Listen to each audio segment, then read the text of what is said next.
The prosecution rested this afternoon in the trial of two teenagers charged in a racially motivated beating death case in Schuylkill County.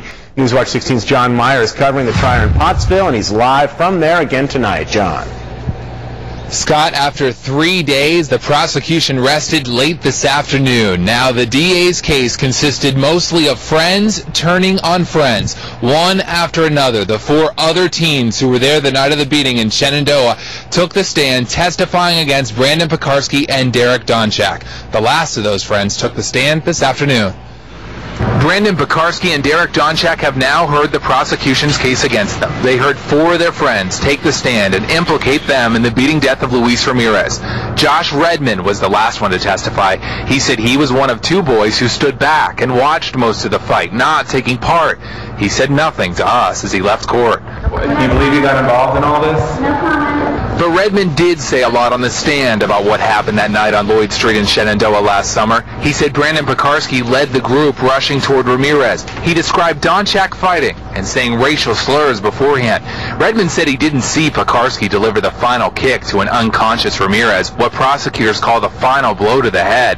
But Redmond testified Piekarsky said the next day he did it. I cry for the victims and I cry also for the accused.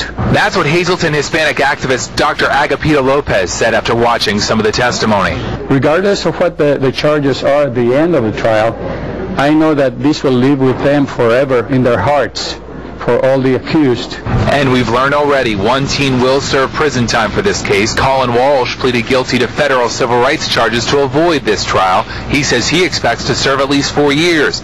Prosecutors hope Piekarsky and Donchak are next to be punished. Are you happy at least someone so far is getting prison out of this? Well, this is not a thing to get happy about. This is a tragedy, and it is a tragedy on both sides.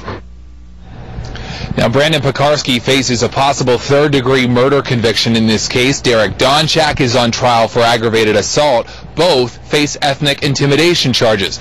Now, the defense in cross-examination did bring up some inconsistencies among all these witnesses, but the defense itself gets to call its witnesses starting tomorrow morning. John Meyer, Newswatch 16, live outside the Schuylkill County Courthouse.